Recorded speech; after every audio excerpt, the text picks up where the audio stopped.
खुलुमबाय बे समाव बडोलेण्ड इंखं टेलिभिजननि स्टुडिय'आव आं मिथिका नार्जारी दिनैनि गाहाय रादाबफ्राव दङ।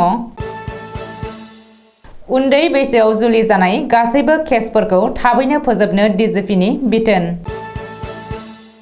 मरिगावआव 5 केजि नकल सनाजों लोगोसे सानै हमजादों।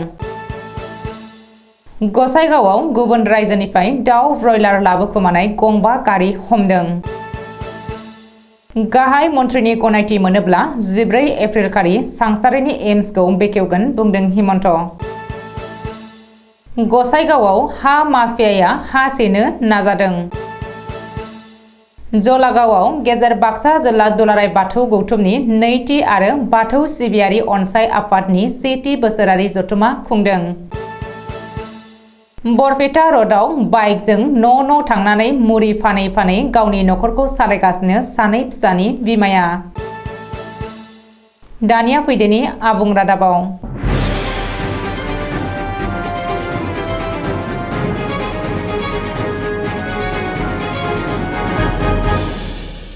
उन्दै बैसोआव जुलि लानायनि हेंथायै रायजोनाङै रेजिस्टार जानाय गासैबो केसफोरखौ नायबिजिरनानै थाबैनो फोजोबनो बिथोन होदों डिजिपि जिपि सिंहआ। उन्दै बैसोआव जुलि जानायनि गासैबो केसफोरखौ थाबैनो फोजोबनो थाखाय जिपि सिंहआ रायजोनि गासैबो एडिशनेल एसपि एबा क्राइम ब्रान्चखौ बिथोन होदों होननानै मिथिनो हादों। मख'नो गोनांदि जिपि सिंहआ आसामनि डिजिपि महरै बिबान लानायनि उनाव रायजोआव दायनि हाबा मावनायखौ लोब्बा लानानै आसाम पुलिसजों गोदानै सोरजिजानाय एडिशनेल एसपि एबा क्राइमनि बिबानगिरिफोरजों नैथि खेबनि थाखाय सावरायदों। बे जथुमाव डिजिपि जिपि सिंहआ एडिशनेल एसपि क्राइमनो जर'खा बिबान होदों होननानै खौरां मोन्दों। रिपर्ट बायदिब्ला एडिशनेल एसपि क्राइमआ गावनि जिल्लायाव थानाय गासैबो दायनि हाबा हुखाखौ होबथानांगोन आरो नायबिजिरनांगोन। मरिगावआव नकल सना फालांगिरिनि हेंथायै पुलिसनि जाफुंसार अपारेशन। मरिगाव पुलिसआ दिनै 5 केजि लिरथायनि नकल सनाजों लोगोसे सानै सुरां फालांगिरिखौ हमनो हादों। मिथिनो हानाय बायदिब्ला सुरां फालांगिरिफ्रा नकल सनानि स्मागलिं खालामगोननि बागै खौरां मोननाय लोगो मरिगाव पुलिसआ जागिरदनि नेलियाव गोख्रों सिग्रोमो। बे सिग्रोमनायाव मरिगाव पुलिसआ नकल सनानि गंथाम नावजों लोगोसे सानै सुरां फालांगिरिखौ हमनो हायो। बबेखानि पुलिसआ जब्द खालामनाय नकल सनानि गंथाम नावनि लिरथाया 5.4 केजि जागोन। नकल सनाजों लोगोसे हमजानाय सानै सुरां फालांगिरिखौ मोहम्मद आबु कालाम आरो मोहम्मद आलाउद्दिन होननानै सिनायथिनो हादों। रिपर्ट बायदिब्ला सुरां सना फालांगिरिफोरजों लोगोसे गंथाम मबाइल फन आरो गंसे मटर साइकेलखौबो पुलिसआ जब्द खालामदों। बबेखानि मोहम्मद आबु कालाम आरो मोहम्मद आलाउद्दिनखौ मरिगाव पुलिसआ जिम्मायाव लानानै नायबिजिरनो जागायदों होननानैबो खौरां मोन्दों। आसामाव गुबुन रायजोनिफ्राय दाउ ब्रयलार आरो अमा लाबोनायखौ होबथानायनि उनावबो स्रोदै गुबुन रायजोनिफ्राय दाउ ब्रयलार लाबोनाया सोलिगासिनो। आसाम सोरखारनि होबथानायखौ नेवसिनानै आरो पुलिस आरो जुनार फिसिनाय बिफाननि मेगनाव हाद्रि सारनानै माखासे सुरां फालांगिरिफ्रा सिखाव लामाजों गुबुन रायजोनिफ्राय दाउ ब्रयलार लाबोखोमागासिनो दङ। आसाम सोनाब बंग सिमनानि माखासे गुदु ओनसोलनि लामाजों सुरां फालांगिरिफ्रा गुबुन रायजोनिफ्राय स्रोदै दाउ ब्रयलार लाबोखोमागासिनो दङ। मिथिनो हानाय बायदिब्ला दिनै फुङाव सोरांसे सोनाब बंगनिफ्राय सिखाव लामाजों आसामाव हाबफैनाय समावनो गसाइगाव महकुमानि साबकाटायाव पुलिस बिफाना स्रोदै दाउ ब्रयलार लाबोखोमानाय गंबा गारिखौ हमनो हादों। जायगानि सुबुंफोरनि मददाव साबकाटा पुलिसआ बै गंबा सुराङै दाउ ब्रयलार लाबोनाय गारिफोरखौ हमनो हादों।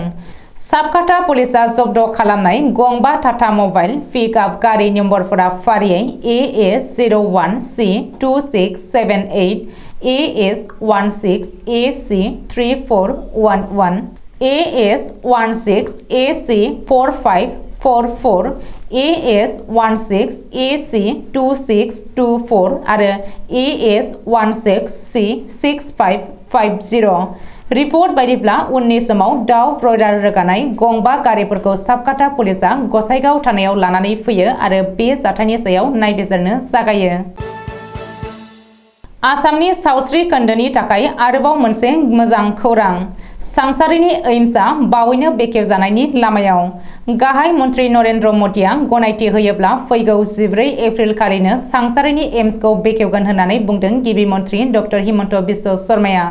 मख'नो गोनांदि बिहु मोसानायखौ मुलुग दरबाराव सिनायथि होनायनि थांखियै फैगौ 14 एप्रिल खालि गुवाहाटी नोगोरमानि सरुसजाय स्टेडियामाव मोनसे हाबाफारि बानजायगोन।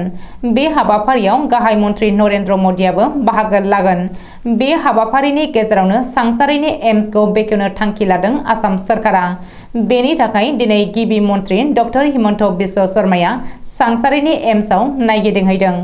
गिबि मन्त्रि डक्टर शर्माया गोजौ मानदान्दानि देहा फाहामसालिखौ नायगिदिंहैनानै फोरमायथिनाय बायदिब्ला सांसारि एम्सनि लुनाय खामानिया 84% जाफुंसारबाय। बे समाव अपिडि सिबिथायखौबो जागायबाय। 14 एप्रिलनि सिगां एम्सआव 150 बिसना गोनां आइपिडि सिबिथायखौ जागायगोन होननानैबो गिबि मन्थ्रिया फोसावदों। मख'नो गोनांदि सांसारिनि एम्सखौ बेखेवनो थाखाय गाहाय मन्त्रि मदिखौल' नेनानै दङ। गाहाय मन्थ्रिनि गनायथि मोनोब्लानो 14 एप्रिल खालि एम्सखौ बेखेवनाय जागोन। गसाइगावआव हा माफियाया बन्दकआव लानाय हाखौ सेनो नाजादों। गसाइगाव महकुमानि सिङाव थानाय बल्लामजरा एबा सादुपारा गामियाव जादों बे जाथाया। थांनाय 15 बोसोर आगोलावनो बाद किस्कु मुंनि सासे सुबुङा गावनि नखरनि माखासे गोनांथार जेंनानि थाखाय गावनि 180.98/1 दाग नम्बरनि 18 बिघा हानि 12 बिघा हाखौ बल्लामजरा गामिनि अजित लाख्रा मुंनि सुबुंनो 80,000 रांनि सोलायै बन्दक होदोंमोन। बन्दक लाखांनायनि उनावनो बायदि बायदि आबाद मावनायजों लोगोसे माखासे बिघा हाफोरखौ गय बिफां आरो औवा गायनानै दखल खालामनानै लायो अजित लाख्राया। नाथाय गावनि हाखौ बन्दक होदोंब्लाबो हानि गासैबो खाजोनाखौ होबोगासिनो बादा किस्कुआनो। नाथाय दिनैनि दिनाव बादा किस्कुआ गावनि हाखौ सुख'फिननो बन्दक होनाय समाव लानाय 80,000 रांखौ सुख'फिननानै 12 बिघा हाखौ लाफिननो नागिरनाय समाव जेंनायाव गोग्लैनो गोनां जायो। रिपर्ट बायदिब्ला 18 बिघा दागनि 12 बिघा हायावनो गावनि 182.98/1 दाग नम्बरजों नामजारि खालामनाय दङ। अब्लाबो रांखौ घुरायनानै लाफिनैयाव जेंनायाव आगोर मोनै जानानै दङ बादा किस्कु मुंनि सुबुङा। गामिगोरा आरो गामिनि सुबुंफोरखौ लानानै रायज्लायनो आरो जाथायखौ सुस्रांनानै होनो नाजाब्लाबो खेरखेरायाखै अजित लाख्राया। गुबुन फारसे अजित लाख्राया रां सुख'फिननायखौबो आजावाखै। लोगोसे हाखौबो हगारनानै होआखै आरो हायाव आबादबो मावनो मोना होननानै हुमखि होदों होननानै हा बिगोमा बादा किस्कुआ फोरमायथिदों। मख'नो गोनांदि जेरैबो राहा गोथे जानानै दिनै खौरां बिजोंनि गेजेरजों फोरमायनानै लायो हा बिगोमा बादा किस्कुआ। गावनि हाखौ मोनफिननो थाखाय हाग्रा बिफान आरो सोरखारि बिफाननिफ्राय हेफाजाब बिदों बादा किस्कुआ। जलागावआव गेजेर बाक्सा जिल्ला दुलाराय बाथौ गौथुमनि 2थि आरो बाथौ सिबियारि अनसाय आफादनि 1थि बोसोरारि जथुम्माया दिनै थुंगेबाय। बाक्सा जिल्लानि जलागावआव थानाय सापागुरि बियाब बाथौ थानसालियाव साननैनि मेहेरगोनां हाबाफारिजों 22 आरो 23 मार्च अक्ट'खालि गेजेर बाक्सा जिल्ला दुलाराय बाथौ गौथुमनि 2थि बोसोरारि जथुम्मा आरो बाथौ सिबियारि अनसाय आफादनि 1थि बोसोरारि जथुम्माखौ गाजा गोमजायै खुंफुंनाय जायो। दिनै जोबथा सानाव बाथौ धोरोमनि बोसोनगुरु हरेश्वर मोसाहारिखौ बरायनाय जायो।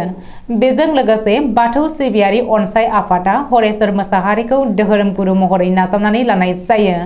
बे जथुम्मायाव रोजा रोजा बाथौ सिबियारिफोराबो बाहागो लादोंमोन। गावनि फिसाय बेमारिखौ फाहामथाय होनायजों लोगोसे गावनि सानै फिसाखौ गोजौ सोलोंथाइ होनायनि बिबाननि बजा लानानै हारसिङैनो जिउनि दावहाखौ नांगासिनो दङ गंगारानि बर्मना। गावनि जिउनि दावहायाव दुखुथिया जाथायनि सायाव मेथाइ दिहुननानै जुबिन गार्गजों लोगोसे मेथाइ रोजाबनो गोसो बे आइजोआ। बे आइजोनि खामानिया गोसो बोनो हादों रायजोखौ। सिमांखौ मोगथां खालामनानै दिन्थिदों बे आइजोआ। गंसे साखा खबनै बाइकनि उनथिं 25 निफ्राय 30 किल'ग्राम मुरि बस्ता लानानै न' मुरि लारु सिरा लारु बायदि गिदिं गिदिं फानथिङो बे आइजोआ। बे आइजोनि मुङानो गंगारानि बर्मन। गंगारानि बर्मननि न'आ बरपेटा रडनि साखाथियाव थानाय मैराजार फोथार गामिनि। गंगारानि बर्मना सानफ्रोमबो फुङावनो न'नि गासै खामानिखौ मावनानै सानै फिसाखौ स्कुल कलेजाव थिनहरखांनायनि उनाव गावनि साखा खबनै मपेड बाइकआव मुरि बस्ताजों लोगोसे मुरि लारु सिरा लारु जुखाम एवनाय बायदि लानानै ओंखारबोयो बरपेटा रडनि गुबुन गुबुन जायगायाव मुरि फाननो थाखाय।